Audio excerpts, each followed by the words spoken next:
Welcome, everybody, to the Week 9 review show. My name is Tyler Stevens, joined by my co host, Cade Williamson. What an interesting week, Week 9 of college football. It wasn't the best slate, as it turns out, but we do have some games to talk about. We have some quick hitters that we want to get into. The college football playoff poll should be rolling out here on Tuesday. And with that, we're going to go and jump right into it. The biggest game of the week in the SEC country, Georgia 43-20 over Florida, and what was kind of a beatdown from start to finish. Florida, they went up early, but after that, Georgia really took control. Kind of just pummeled in Florida, didn't they, Cade? Yeah, they did, which is a good thing for Georgia because obviously they had a lot of questions heading into this game. With Brock Bowers, this is their first official game where he is not going to be, playing at least to start the game. They got off to, like you said, a pretty slow start, but from that point on, they kind of found their stride, and they did something very similar to what Kentucky did, not to the extent that Kentucky did to Florida earlier in the season, where they ran for 200 yards, but like Georgia ran the ball with pretty good efficiency in this ballgame. Obviously, 171 on the ground for 4.5 yards a pop. I mean, that's going to get the job done for you. Obviously, Carson Beck also had a very good game, and I know a lot of Georgia fans after that Auburn game were kind of, what is Carson Beck? Is he that good? Is he really that good? Carson Beck is just fine as their quarterback. I mean, they had Stetson Bennett the past 2 years lead them to national championships. Carson Beck is a step above Stetson Bennett, let me tell you. He's just fine of what he needs to do. He needs to do what he does every game, and he's perfect with it. And, Georgia just got the job done. We started to see some of the guys who are going to step up in the next couple of weeks, especially in the next 3 weeks where they have ranked opponents over the next 3 weeks. They have Missouri this week heading into Week 10. They have Week 11. They're on the road at Tennessee. And then Week 12, they play, Ole Miss at home, which is all going to be interesting games. And from what we understand, those are going to be the games that Brock Bowers is out for. To see guys like Daijun Edwards step up and run for, 6.5 yards a pop, 2 touchdowns, and 96 yards on 15 carries, like that's a good day. And not to mention Ladd McConkey having a good game. He's been kind of quiet this year, dealt with injuries to start off the year, and then went for 135 yards, a touchdown, and a couple really big catches in the ball game that kind of put Georgia in a position to obviously succeed. I know a lot of talk this week was that this was going to be Graham Mertz's Joe Burrow coming out party, and I don't think any three of us really thought that was going to be the case, and it wasn't. Florida this game to me was just kind of a talent gap. I think that Florida is they're fine for what they are. They're probably going to be a team that's going to be bowl eligible this year, which for them personally, for what we had in our preseason, that's a good season for them. Obviously Florida's been kind of down since that 2020 season with Kyle Trask and that SEC champ game against Alabama. Since then, it's been a little bit of a slippery slope for the Gators, but Billy Napier he's doing his best to right that ship for that program. Obviously, they did have Anthony Richardson the past couple of years, but they didn't really have the talent around him to really utilize that to their fullest extent. So, I mean, I think this is fine for them. They're still 5-3. They're still in a decent position to, like I said, make a bowl game. That's realistically all Florida needs to do this year. They're probably right now about like 5th in the SEC East, behind the Tennessees and the Kentucky. They're behind the Tennessee, Kentucky, and Missouri really trio there. But they're not far behind them. I think you could include them in that really 4-round robin-esque style. Obviously, me and you have our own opinions of where we would rank teams, but they're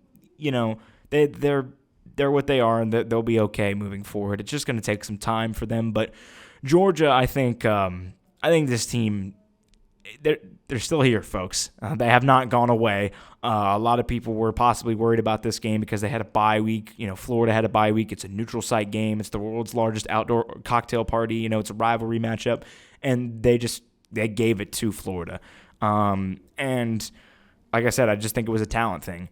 But it will be pretty interesting to see what Georgia does over the next 3 weeks. Actually, next 4 weeks, if I really want to get in depth for that, due to the team that's at the end of their schedule, who is played a little spoiler a couple times this year now to some decent ball clubs. So, there's still 4 tough games on this schedule for Georgia to round out their regular season.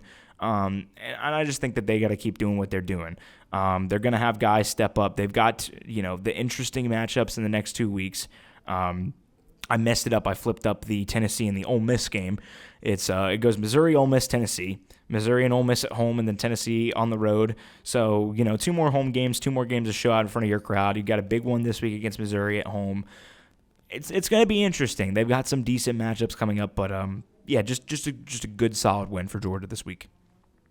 And the thing about Georgia, I don't think people realize they are very, very clean at playing football. So they did not have a single turnover this game, and they only had 2 penalties. And all year, including this game, they've had 9 penalties away from home this year, which is really hard to do. And yes, I guess this was neutral site, but still 9 penalties away from home all year is very, very good.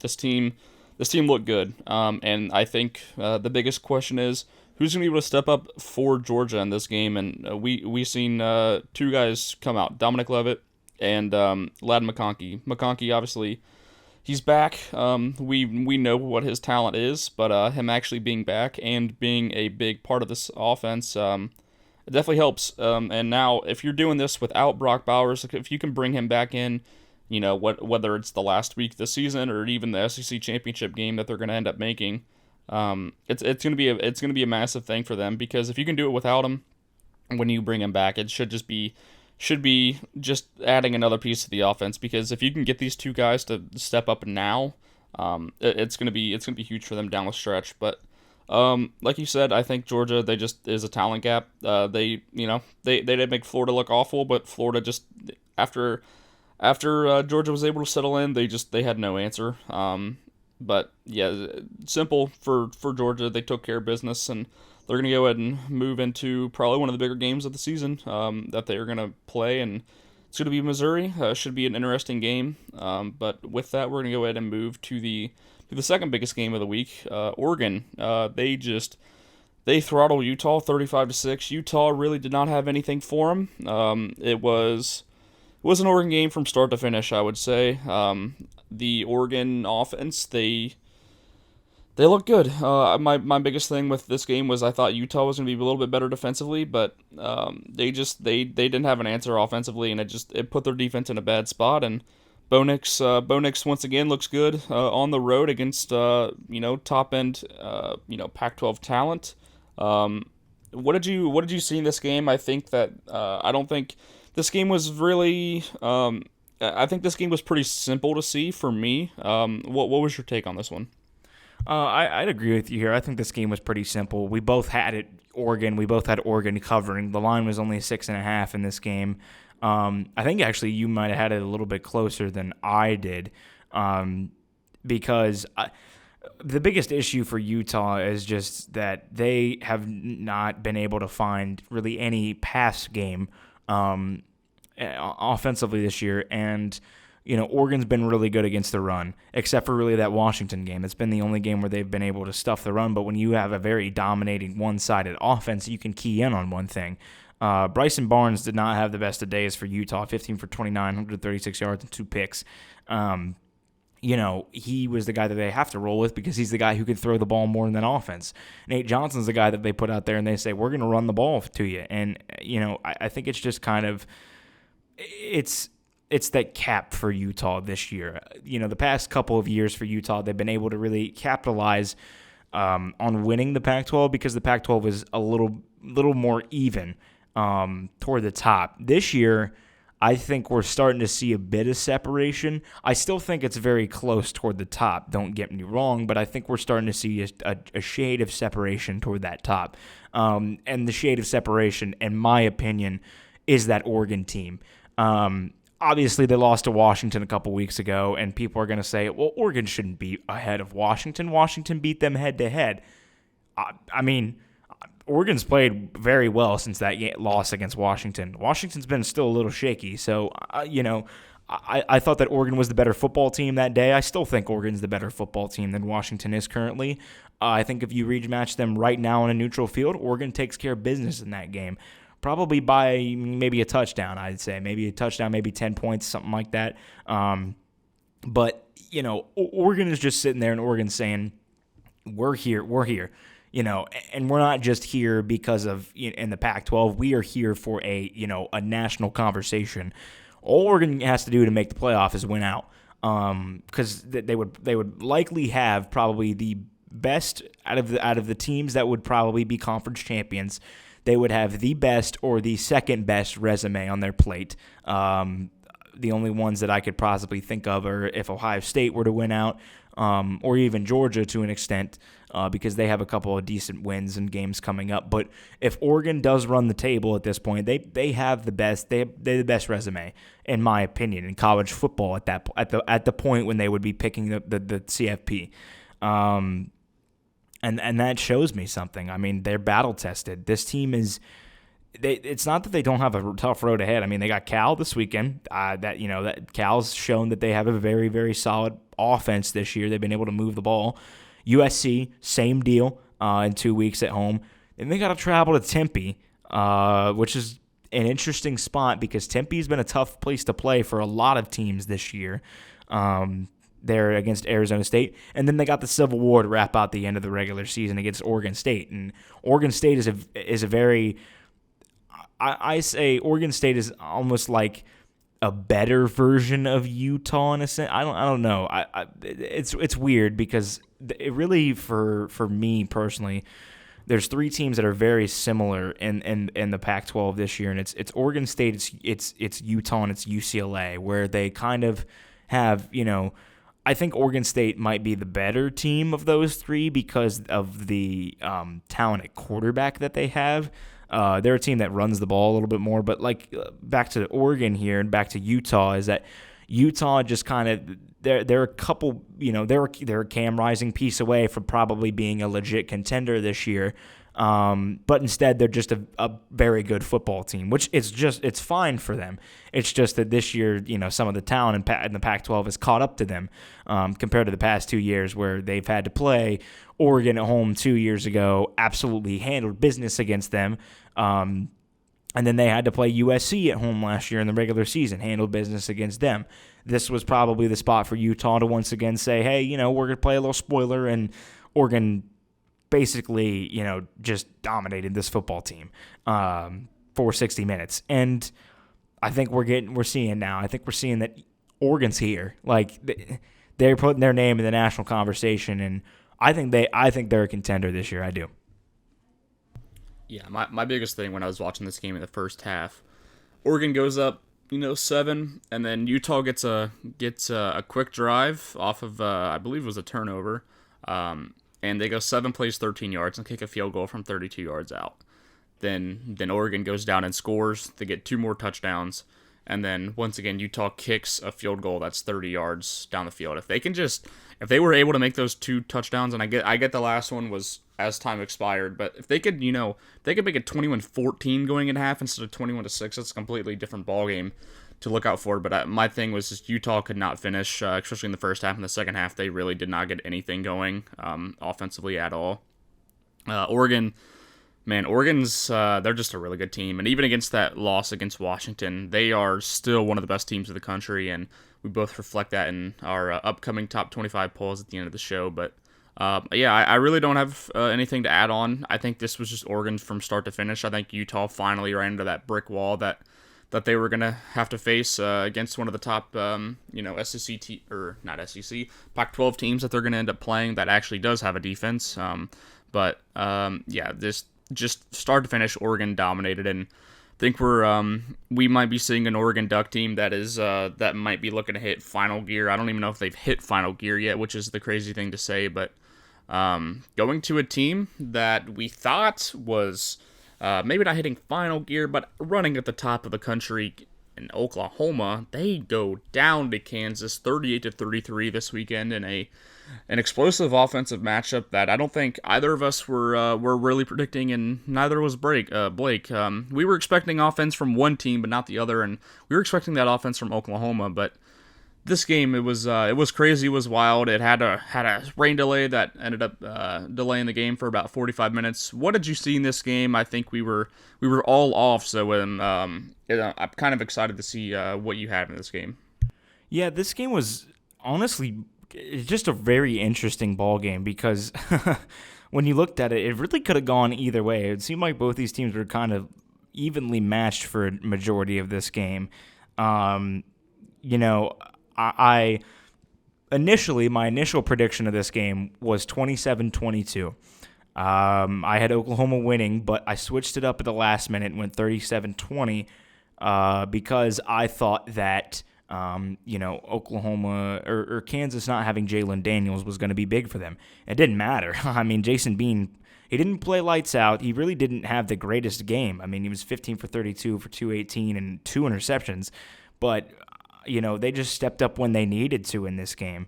Almost kind of similar to what happened to Oklahoma just about a month ago against Texas, where they stepped up when they needed to in that game, and it mattered for them in that game. But in this game, it was the other way around. Kansas stepped up when they needed to. I said Jason Bean didn't have the greatest day, but the guy who probably had maybe a worse day than him was Dillon Gabriel. And to me personally, what makes this Oklahoma offense go is Dillon Gabriel. They are very, very, very dependent on how well he can play a football game. Almost kind of similar to how Washington is with Michael Penix Jr. Obviously, Washington has better talent. I think you and I would agree on the outside than Oklahoma does. But, you got to get that ball to that talent for Washington. But for Oklahoma, I'll focus on them now. They just kind of, I don't know. To me, this team is, I don't know if this team has already hit its peak, to a sense. I know there's still a lot of time to go, and they still have a couple solid, opponents left to play. But, I mean, now you're looking at a situation where you got to travel to Stillwater this week in Bedlam, and the final really edition of Bedlam for a minute, and you got to take on the Pokes, which will be an interesting game. Then they have a pretty decent, formidable, West Virginia team that they have at home after Bedlam. And then they have to take on a team that's had a pretty solid offense this year in BYU. So, I mean, there's some interesting, tidbits there. But obviously what's going to matter for Oklahoma is if they can bounce back this week. Because if they lose this week to Oklahoma State, they're not just their playoff chances are done, but more than likely their Big 12 chances are done. This week, I know we were talking before we recorded for the Big 12. It's the make or break week. We're going to see who's going to be probably the top 3 contenders after this week because we've got Kansas State, Texas, we've got Kansas, Iowa State, and we have Oklahoma and Oklahoma State. And all of those teams only have one loss in conference, and they're all tied for first place in the Big 12 right now. So we're going to see who is, except for Kansas. Kansas has 2 losses, but still, they're toward the top there. But we're going to see who's going to be the top teams. West Virginia is also a team in there that only has 2 losses in conference. Then they played pretty decent this year. Who's going to be up there? And I think this is where you might see a little bit. I think that you and I kind of both agree that we have a team that's a step ahead in the Big 12 right now. We'll just get to see if that comes true this weekend when they take on Kansas State. A little spoiler there for our top 25s. But, Oklahoma just, this, like I said, back and forth game, and it just bounced Kansas' way because, sometimes that's how football works. And that's how it worked this weekend. And we sit here and the Jayhawks get the job done. They upset Oklahoma in a big home upset, but we'll see. We'll see what happens moving forward for Oklahoma. But this team, going to Stillwater this weekend, they're gonna need Dillon Gabriel to really have a good game. And it's going to be tough because Oklahoma State has had a very, very solid and respectable defense this year, but. The other thing for Oklahoma that's going to be interesting to move forward, they gave up 25 yards on the ground to Kansas, mainly to their running back duo of Devin Neal and Daniel Highshaw Jr., mainly Neal in this ball game, but what are they going to do against the rushing attack that Oklahoma State has, which has been absolutely fantastic over the past couple of years? So a couple concerns that I've got for Oklahoma moving forward, but hats off to Kansas. Yeah, like you said, hats off to Kansas. We didn't expect this. We weren't really expecting this, but my biggest thing is that pick six to start off the game. I think I'm not going to say that decided the game just because they won by a touchdown, but to start off a game like that, it's so hard to get back into it, and especially putting yourself down early. Yeah, like you said, Dylan Gabriel, not his best game, probably his worst game of the year. But the thing about this offense is that the Oklahoma run game actually finally got going. That's been one thing that they've kind of been lacking all year is a consistent run game, and they got it from Gabriel and Walker. They both had a pretty solid day. But when I look at this game, this was by proxy beating Texas. You get that one game that you can drop. You don't want to, but in Big 12 play, that is you get one game that you can drop by beating Texas, and normally you'll be fine. But with how the Big 12 schedule is set out, we're actually going to know who's contenders for the Big 12 championship after this week. So Oklahoma and Oklahoma State, both one loss in conference. They play this weekend. Texas, Kansas State, they both play this weekend. Iowa State is the only other team with one loss in conference play. Who do they play? Kansas. And with that being said, you have a few teams, West Virginia, notably, they play Oklahoma next week. They're at 2 losses. So if Oklahoma is to win, next week or even lose this week, that's going to be an interesting conference game. If West Virginia can pull it off and still stick at 2 wins in conference against BYU this weekend at home. So the Big 12, within the next week or two, we're going to know who's probably going and playing in Jerry's World. So it's going to be an interesting time. Definitely an interesting week to watch out for the Big 12. But that being said, we're going to go to the Pac-12 once again. Arizona takes down Oregon State in what was a fantastic game, one of the best games of the weekend in my opinion. One of the late night games as well. 27-24, Arizona gets it done. This is a team that keeps rising and rising. Do we think that they're going to be able to be consistent players in the Pac-12 as the season comes to an end? Honestly, yeah, I do, because when you look at the rest of their schedule, I mean, they have very winnable games in the remainder of their schedule. They host UCLA this weekend, and UCLA has been notoriously bad with turning over the football this year, specifically from the quarterback position, no matter who they put out there at that position. So that'd be an interesting game, and Arizona's got that at home. And then they got Utah at home here in 2 weeks. So, they could turn some heads, make some noise here down the stretch of the season. I know you dropped them out of your top 25 last week. I had them in there still, toward the bottom, and they're only rising this week. This team,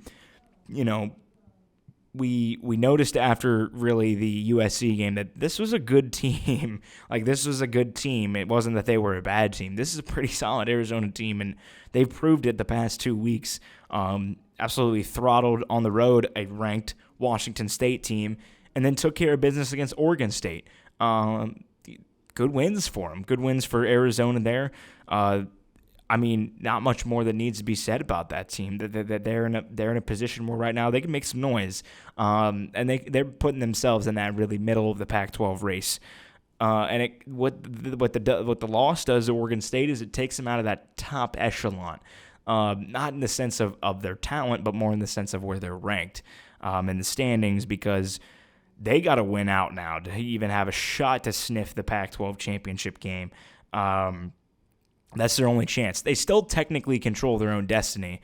Actually, I don't think they do, because they don't take on USC.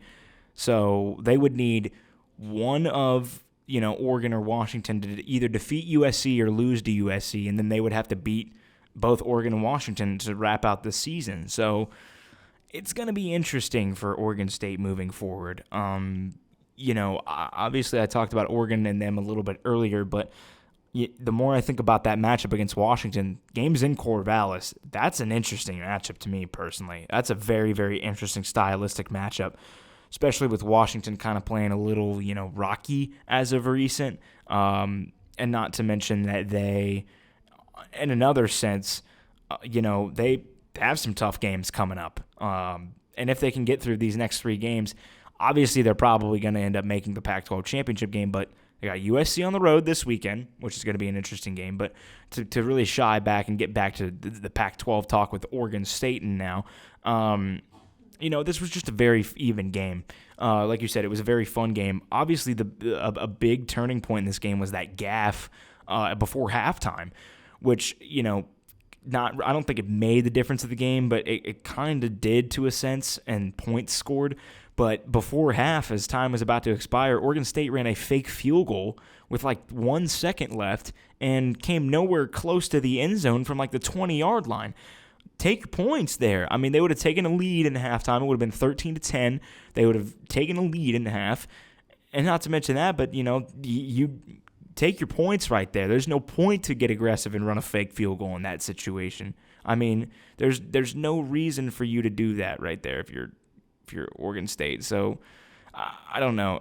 I think that Oregon State, they can obviously bounce back after this game, but moving forward for them, they've got a couple easier games in the schedule, but them in this game, like I said, it was a pretty evenly matched game, but I think we're starting to see what Arizona is this year, and Arizona is a pretty good football team.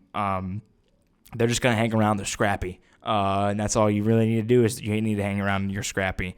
But very very close ball game, but just went the way of Arizona, and Oregon State, like I said, just come back to that maybe one mistake, maybe a couple other mistakes, but Arizona gets the job done when needed, and it shakes up the Pac-12 even more.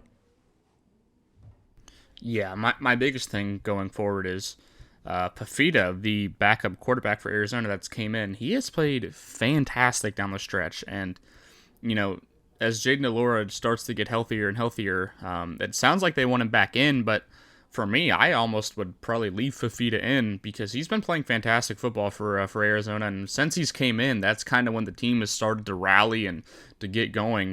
Delora did have a pass in this game for 9 yards, but after that, it was Fafita the rest of the way, and they end up taking down the Beavers at home, 27-24. But we're going into some quick hitter games, some games that we're not going to hit as in depth in, but some games that we still want to talk about. Louisville, 23-0. They just stoned Duke pretty badly. Did you see anything in this game that you really want to go over? Not really that I want to go over, but more so future looking forward out of this game. I mean, obviously, Riley Leonard, I'm pretty sure from what I understood is that he did play this game, but obviously he's limited with that injury, and it basically just makes Duke a very one-sided team, and that one side is to run the football. And that's the one thing Louisville is very, very, very, very good at limiting is they're very good against the run.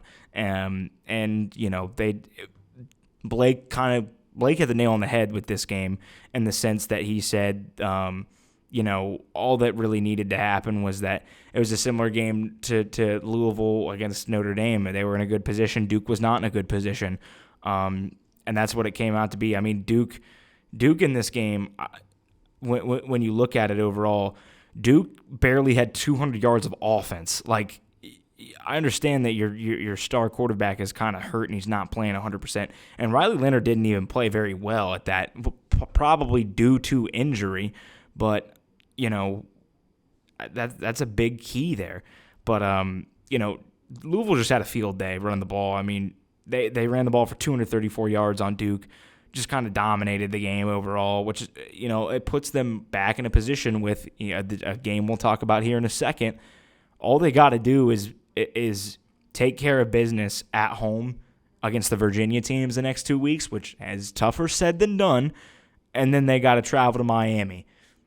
And that game is probably, that game, actually, I don't even know if that game might be a de facto second ACC champ team, because right now, with the way that things are playing out, Louisville's in the driver's seat to go play probably Florida State right now, but Louisville is currently in the driver's seat to go make an ACC championship appearance in Charlotte, and they're gonna. I mean, there's gonna need to be a lot of help, but I mean, right now they're sitting basically tied in second place with Virginia Tech in the ACC standings, and I think Louisville is a better team than Virginia Tech, but, anything can happen. Anything can happen. We've seen that a lot in the ACC this year, so we'll see how it plays out, but Louisville putting themselves in a very, very good position to make that trip to Charlotte. Yeah, and you talk about Louisville putting themselves in good position. Well, another team that's helping them put themselves in good position is North Carolina, falling yet again to the Yellow Jackets of Georgia Tech at Bobby Dodd. I don't really know what happened in this game. A 22-point explosion in the fourth quarter gets it done for Georgia Tech, and they beat North Carolina, who I believe is outside of the top 25 in the AP poll as of now. Correct. You would know more about that than me, but just a really interesting game, I guess. We were both, 2 weeks ago, we were super high on North Carolina. They were looking like they were playing some of the best football in the country, and since then, it's completely fallen off, hasn't it? Yeah, it has. Arguably, they had a great second half against Miami. Looked fantastic. Played very well against Syracuse, but it's like they reverted right back to, their early stages of the season before they took on after they took on South Carolina, where it was just like there's something missing from this team, and we thought it had been completed, but I don't know. I mean, they're right now they're only outside looking in. They no longer control their own destiny in the ACC. They're gonna need some help, more so probably with Louisville than anything, but they still got some tough games on the schedule. I mean, they got to host Duke, which is an interesting game in that. They got to play at Clemson, which is a tough place to play. And then they got to play at NC State, who's been pretty, they're a middle of the pack ACC team who's made some noise this year when needed. So, North Carolina doesn't have it easy. This team could very easily finish this season 7-5, which is kind of crazy for us to say after how strong that they started. They started 6-0. They started 6-0, and now they're they went from in both of our polls, our top 25s. They went from top 7 to and our bottom 5 now. We still have them in there, but I mean you're shooting yourself in the foot right now in very winnable ball games, and I don't know. They get a bounce back opportunity against Campbell this weekend, but they're gonna have to figure it out this weekend because they still got some tough sledding ahead. Yeah, this North Carolina team, it was they were actually getting good pass rush. They were plugging gaps up front, and now the last 2 weeks it's just been sloppy. They haven't it's like we're reverting back to the Sam Howell days of North Carolina where they were having to score 50 to win games, and they would have had to score 47 to win against Georgia Tech. So, and no disrespect to Haynes King, but we seen what he did on the biggest stages of college football. He's been a very sleeper quarterback this year. He hasn't been great, but he definitely has been.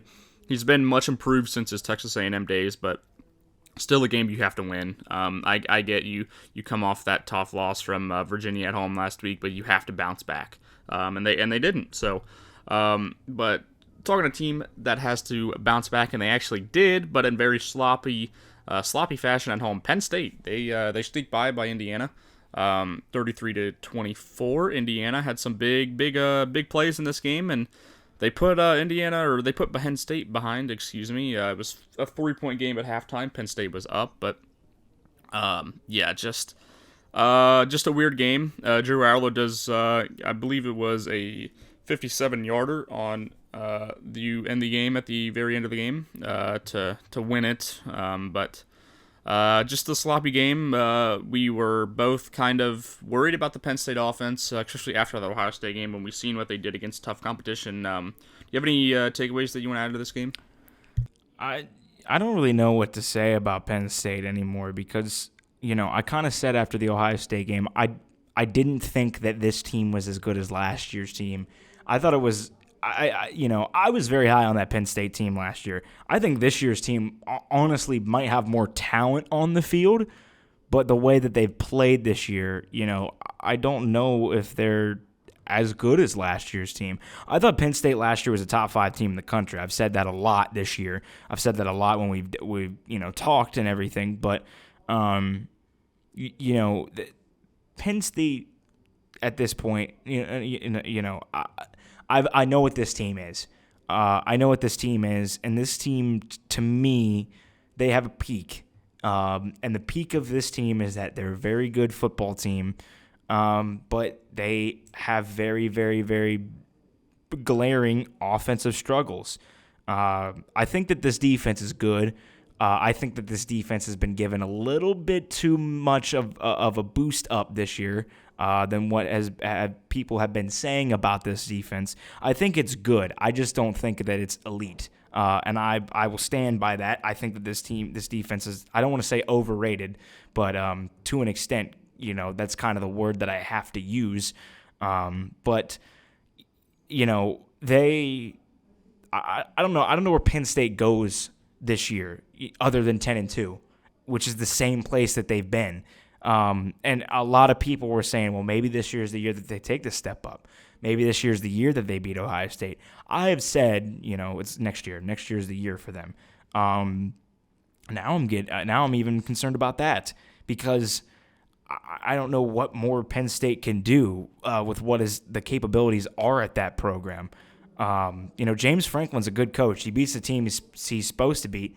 When he's supposed to beat them, it's just that Ohio State's a thorn in his side, and every once in a while Michigan or Michigan State's a thorn in his side, and it's putting them behind in some situations where they haven't been a national powerhouse. They've been they've basically been very similar to, I don't even know how to describe them, of what really program they're similar to right now, because there hasn't really been a program that's similar to Penn State.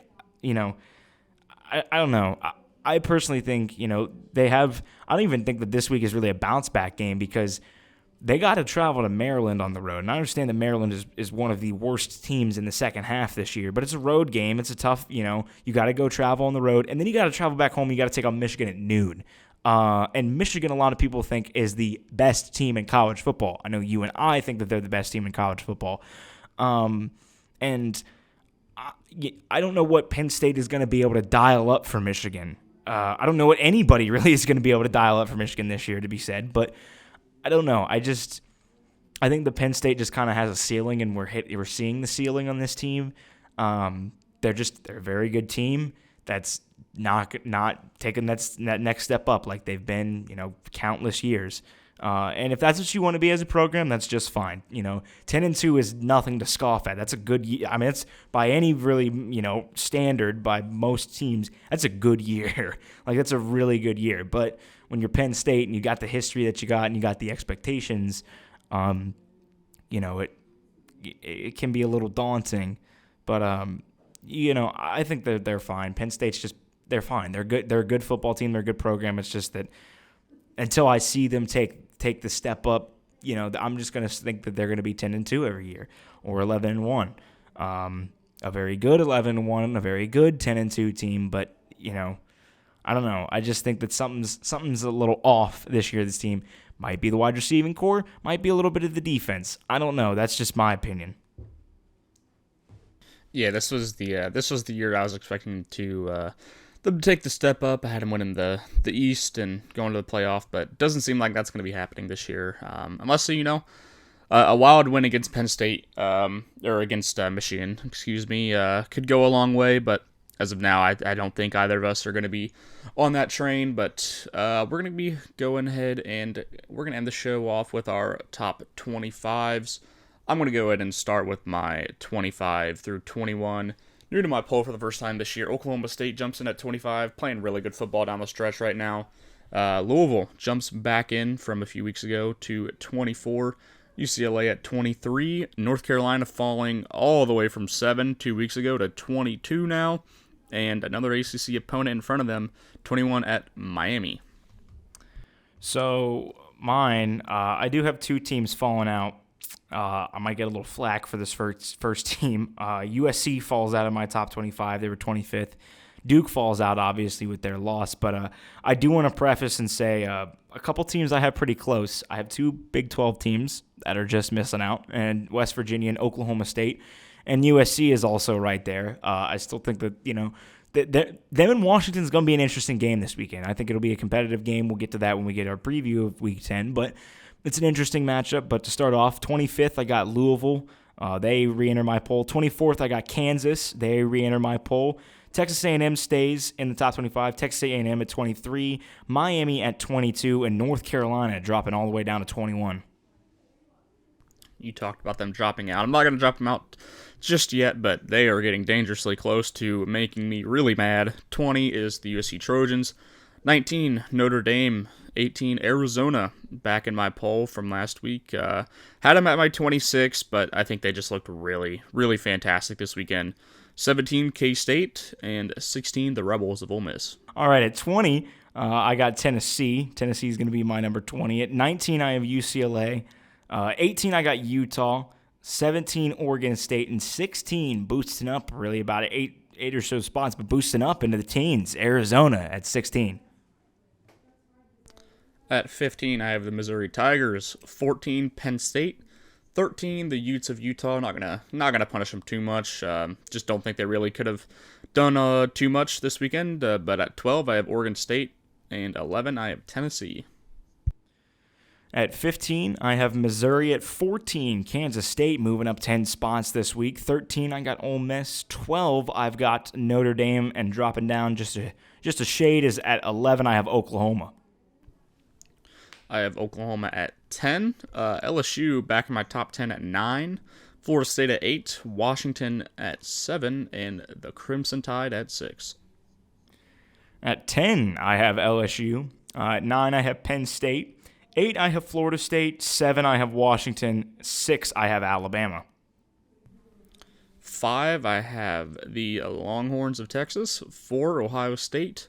3, Oregon, 2, Georgia, and Michigan staying at my top spot. I have something very similar to what I had last week, but at 5, I have Texas, 4, Oregon, 3, Georgia, 2, Ohio State, and Michigan stays at my number 1. All right, that sounds fantastic. That is our top 25. And speaking of top 25s, College Football Playoff poll should be coming out, I believe, what is it, Tuesday on Halloween, I believe. It's Tuesday, yep. Mm-hmm. You could correct me, but that is when it's going to be coming out, so we will be breaking that down probably on the preview show for the Week 10 slate, but for now, that is going to be all for the Orbit Football Podcast. My name is Tyler Stevens, joined by my co-host, Cade Williamson. You are listening to the Orbit Football Podcast.